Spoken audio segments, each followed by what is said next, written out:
Good Monday evening, everyone. This is a Blu-ray Collector 1971 back. Uh, this is going to be on our Grumpy Old Gentleman on Film channel, and this was brought up by our good friend Ian Montford from Wales, the Prince of Wales, uh, Ian the Merciless. Yeah, I think that's a good title for him.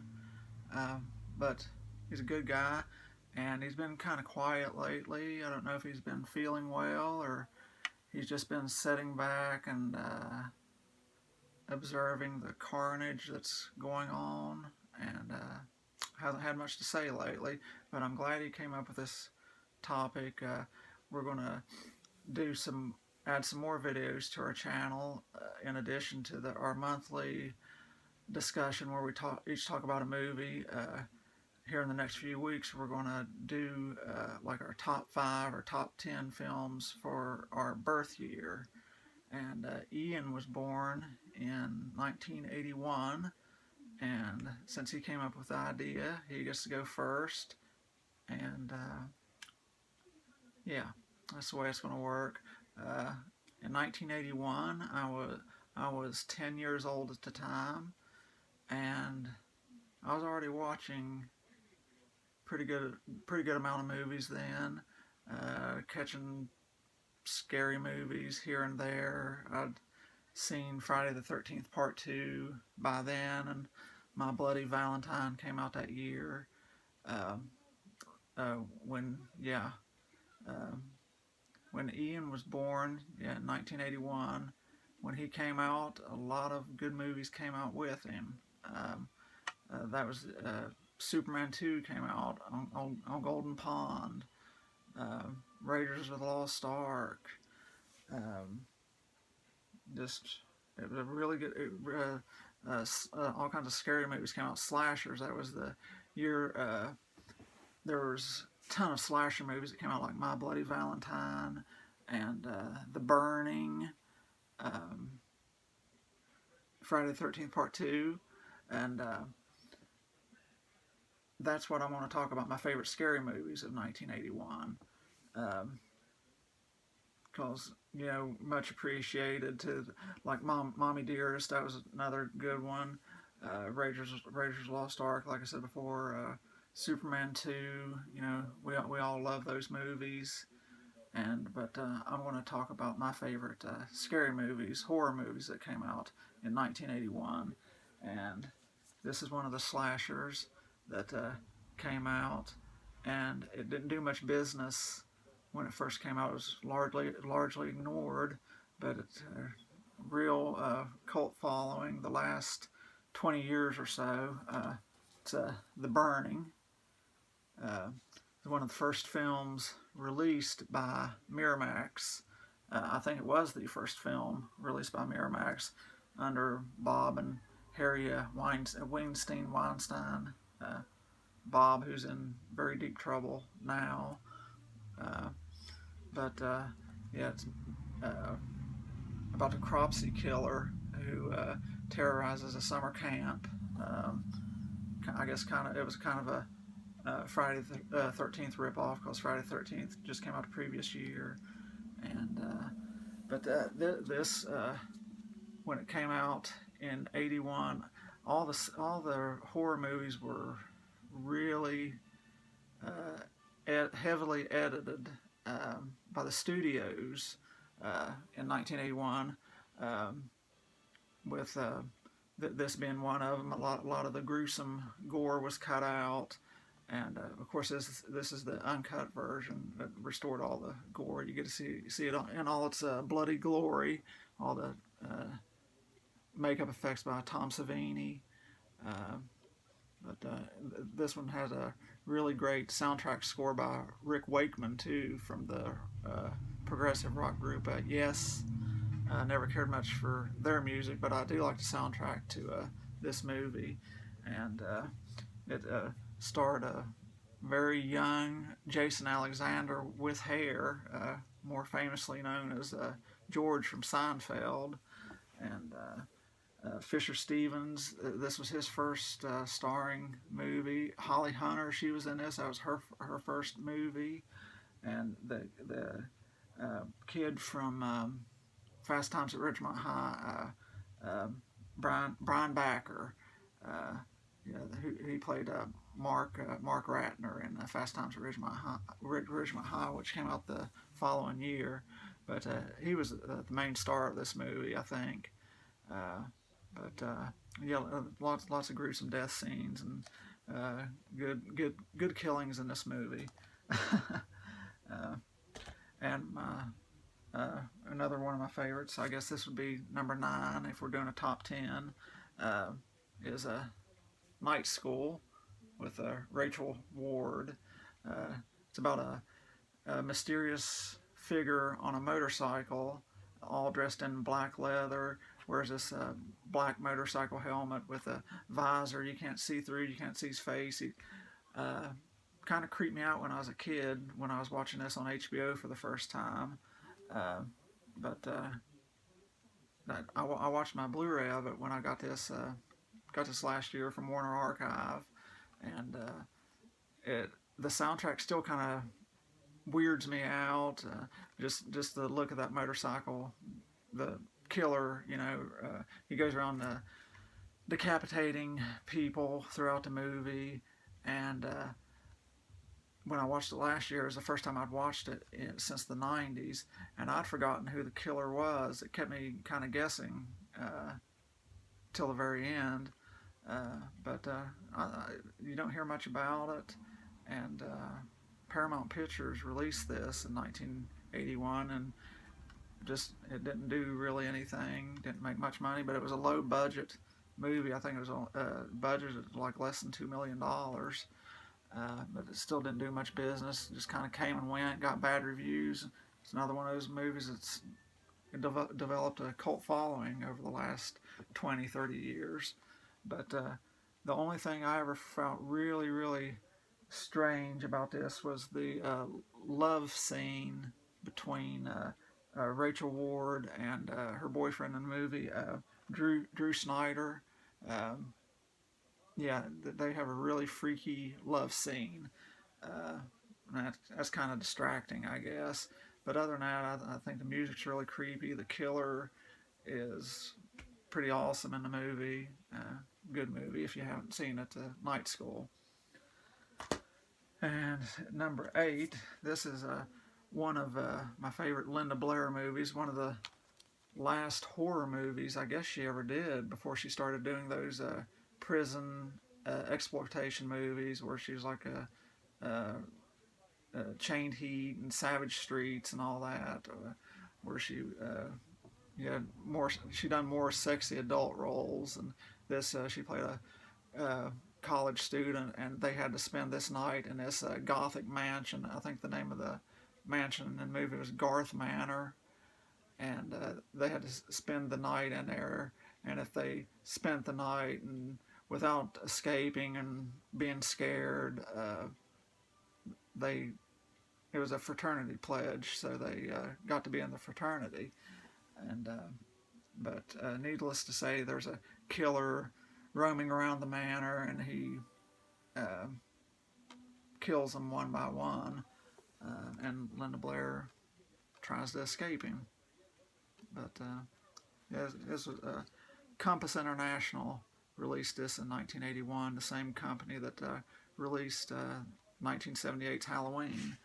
And Scream Factory released this on Blu-ray a couple years ago, and it's an excellent transfer, best it's ever looked. The first time I ever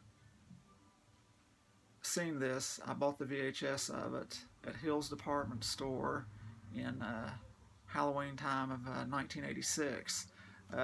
All the stores back in the day, they used to put out the VHS movies all together, all the scary movies, in like this one section. They'd have a big display of the Friday the 13th and Halloween movies, and this was one of them. I never had heard of it, and it was like $9.99, and I picked it up, bought it, watched it, loved it, and I've always had this on VHS or DVD in my collection, and happy to have the Blu-ray of it. great little slasher movie. Yeah, I guess you'd call this a slasher movie. And this one is number 7, 1981's Evil Dead, directed by Sam Raimi. This movie put him on the map. He's done all kinds of things since this movie. This was a really, really, really low budget movie, and Bruce Campbell was the star of it, and a bunch of kids, they just drive to this isolated cabin for a weekend stay, and they find this book.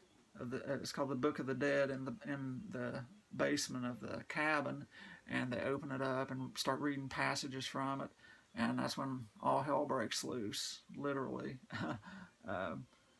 The spirits come out of the forest and start attacking the people, one by one, and possessing a few of them, killing them, and they have to mutilate each other for them to stay alive. But it's a pretty gruesome, little rough around the edges movie. You can tell it was shot for, I think, like $250,000 is what it was budgeted as, but for the time, it was a great movie. This is one of Stephen King's favorite horror movies of all time. Yeah, I like it a lot. Awesome movie, and of course it had the sequels, Evil Dead 2, which is more of a comedy, I think, than this was more straightforward horror. Evil Dead 2 was just more blood and gore and guts piled on top of some comedy. Army of Darkness, I really never cared for. That's Evil Dead 3, and then it was remade as in 2011, 12, something like that. And it's okay. It's really gruesome too. Pretty good remake, but this is the first one that started it all. And number 6, there was a ton of werewolf movies released in 1981. There was The Howling, Wolfen, which had Albert Finney in it, and that's a great werewolf movie. But I picked my favorite of the 3, and that's American Werewolf in London, directed by John Landis, and starred David Naughton and Genya Gutter and Griffin Dunne. And Naughton and Griffin Dunne, they were college students on vacation in London, and they're walking through the moors one night, get attacked by a werewolf, and Griffin Dunne, he gets killed, and Naughton gets bit, but he doesn't know he's a werewolf, and his nurse, who becomes his girlfriend later on in the movie, starts taking care of him, and David Naughton, he transforms into a werewolf and goes around and starts killing people around London, and it's got dark humor in it as well to offset the horror in the movie. It's got some pretty gruesome death scenes and amazing, at the time, practical werewolf effects where David Naughton's transformed into the werewolf. But one of the funniest things is they keep on showing Griffin Dunne. He comes back and he talks to David Naughton's character, and each time he comes back, he's decaying more and more. His body's just rotting away, and he keeps on telling David Naughton, well, you have to kill yourself, to break the bloodline, because if you don't, none of your victims will go on to heaven or hell or wherever you're supposed to go. We're just here in purgatory, and we're suffering, so kill yourself. And he can't bring himself to kill himself, but he just keeps on killing and killing. But anyway, really good movie for 1981. Used to scare the hell out of me when I was a kid. Lots of scary visuals in this one, but great werewolf movie. And number 5, another slasher movie, about a bunch of college kids once again, and they belong to a clique where they're just the popular college kids, and they all do their own thing together. And one of them, each one of them, one by one, is stalked and killed, and you're wondering who's doing it, who's not doing it. Lots of red herrings in this one. It's Happy Birthday to Me with starring none other than Melissa Sue Anderson from the popular Little House on the Prairie television series, and Glenn Ford. He was in this too. Great actor from the 50s and 60s. He played Clark Kent's father in the 1978 Superman movie, and word has it that he hated being in this movie because he thought, he was such a much better actor, which he was, to be in a horror movie, and why he signed on to do it and just bitched through the whole movie. Everybody said he was a pain in the ass to work with. He always complained the whole time he was filming these scenes, but I thought he was good in the movie. I always liked Glenn Ford, but I always liked this movie. Good movie. Anchor Bay released this on DVD.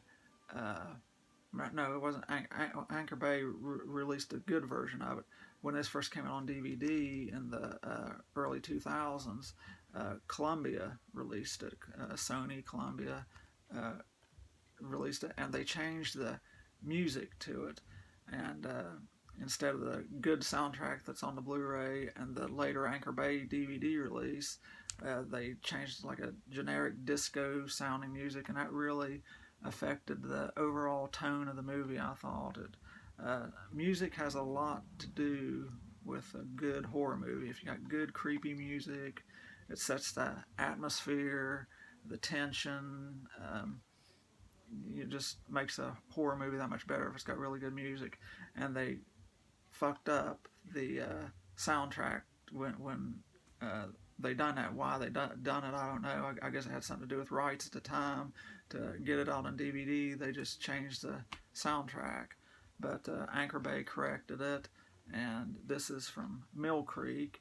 And say what you will about them, I think they do really good transfers of classic movies, and the music is intact on this one. And this is one of the ones that was heavily edited too, the death scenes, because studios were cracking down on violence in movies in the early after John Lennon was assassinated in December of 1980. Every movie, horror movies, action movies, thrillers, they were all heavily trimmed and changed. Just people freaked out. They wanted less violence in movies, and lost a lot of good scenes. And apparently they never found them because this was never remastered. The scenes were never reinstated. I've seen pictures of them online, what certain death scenes looked like, but this one, I'd like to see a good restoration of this with all the kills intact. And number 4, one of my favorite sequels of all time. I think it actually improves on the original somewhat. The character's a little bit better, more fleshed out, and it introduced us to Jason, because, as we know, Jason wasn't the killer in the original Friday the 13th movie. He more or less just had a cameo at the end of it. And this came out in the spring of '81, Friday the 13th Part 2. This is the box set from Warner Brothers and Paramount. It has all the Friday the 13th movies together, all in one set. That's out of print now and apparently going for a ton of money on eBay. But another heavily edited movie. a lot of good kill scenes was cut in it, but still a really good movie. Um, in Friday the 13th Part 2, this one, when they introduced Jason, he's wearing the burlap sack to hide his face, and the Part 3 onwards, he wore the iconic hockey mask. And also in the second one, he was a little skinny, little runt kind of guy, running around killing people. And Part 3 onwards, he's a big old burly, strong dude. But um, lots of good. Lots of good scares in that one. I always liked Friday the 13th Part 2. That was my number 4. And this one, another sequel. And as far as I know, none of the death scenes were cut in this one. It's got one really good classic death scene that doesn't get talked about too much. And that is 1981. This came out in March of 1981, 20th Century Fox. The third chapter in the Omen trilogy, The Final Conflict. And starred Sam Neill as Damien. He was supposed to be 32 years old in this movie. In the first one, he was 5 years old. In the second one, I think he was 13. And in this one, he was 32, and he was ready to take over the world as the Antichrist. I rented the hell out of this on VHS in the summer of '86. It's one of those movies I watched over and over and over. Still do it to this day. If it's a favorite movie of mine, I like to watch it over and over and just savor every second of it. But yeah, this was one of my favorites growing up as a teenager. I always liked the stories. This was supposed to be the last of the Omen trilogy. That's what it was billed as, the final chapter in the Omen trilogy. But of course, 10 years later, in 1991, we got the god-awful Omen 4: The Awakening, which was a made-for-TV movie. And then they remade the original Omen in 2006. But yeah, this was the third one. Rossano Brazzi, he was a star in this movie. He was one of the monks trying to kill Damien in this movie. And Lisa Harrow, she played Damien's love interest in the movie. And Sam Neill and Lisa, they hooked up and got married and had a kid in real life. Was married for years. They fell in love during this movie. But yeah, I always thought Sam Neill was a really good Damien. Looked evil.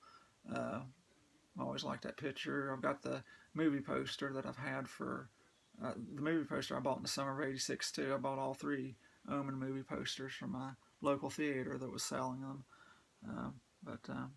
Yeah, this came out from Scream Factory last year. They released all the Omen movies in a box set, which is one of the best box sets I think they've ever done. But yeah, The Final Conflict, from great movie. Okay, two more. And this one is one that was very heavily edited. Again, came out in February of '81. Seems like all those early '81 releases were just cut to pieces, much like the killers did their victims in these movies. But great slasher movies. Scream Factory just released this last month. My Bloody Valentine, Canadian horror movie about a bunch of coal miners, and Harry Warden was the killer in this. Well, supposedly, okay. Everyone thought that Harry Warden was the killer in this movie, and he goes around terrorizing a bunch of kids that work in the coal mine because they're having this dance, and yeah, bunch of good kills. The first releases of this on DVD and VHS were the edited versions, and in 2010, 11, I think, 2009, Lionsgate released the uncut version with the kill scenes intact, which was good to see. You got to see all the gore and blood and all that. But they weren't remastered or nothing. uh, was full of dirt and grain. They were just spliced back into the original 81 cut of it. But when Scream Factory got a hold of the rights to it, they cleaned it up, remastered everything. I think this is a 4K scan. You know, this is a 4K release of it. It looks seamless. Everything's the way it should be. They're still missing footage for this movie that probably never will see the light of day. I guess it's lost forever, but it's as close as we're ever going to get to the original vision that the director intended, who directed this. George Mihalka. George Mihalka. But this DVD or this Blu-ray is loaded with tons of bonus features. I haven't even watched them all. There's so many on here. I highly recommend getting this. This is the definitive edition of My Bloody Valentine. And my favorite all-time horror movie from 1981 is just pretty much a continuation of the 1978 release. Takes place the same night. Immediately after the first one ends, this one picks up. Halloween 2. Lots of great kill scenes in this one. I haven't heard much about this one being edited for theatrical when it came out in theaters in October of 1981.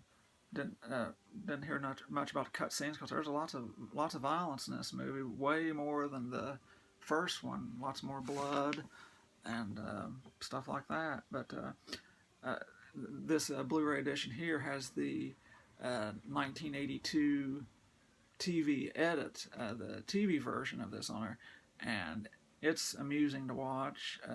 I mean, there is not one drop of blood in that TV version. Scenes are completely changed. Scenes cut where it really doesn't make much sense unless you've seen the original theatrical version tons of times. But yeah, there's a 2-disc version. It's nice to see both scenes for comparison. But this starred pretty much some of the same characters that survived from the first one: Jamie Lee Curtis and Donald Pleasance. Charles Cyphers, he's in it who played Lee Brackett, the cop from the first one that ran around in the first one with Dr. Loomis. He's in this for probably 5 or 10 minutes, and then he kind of disappears.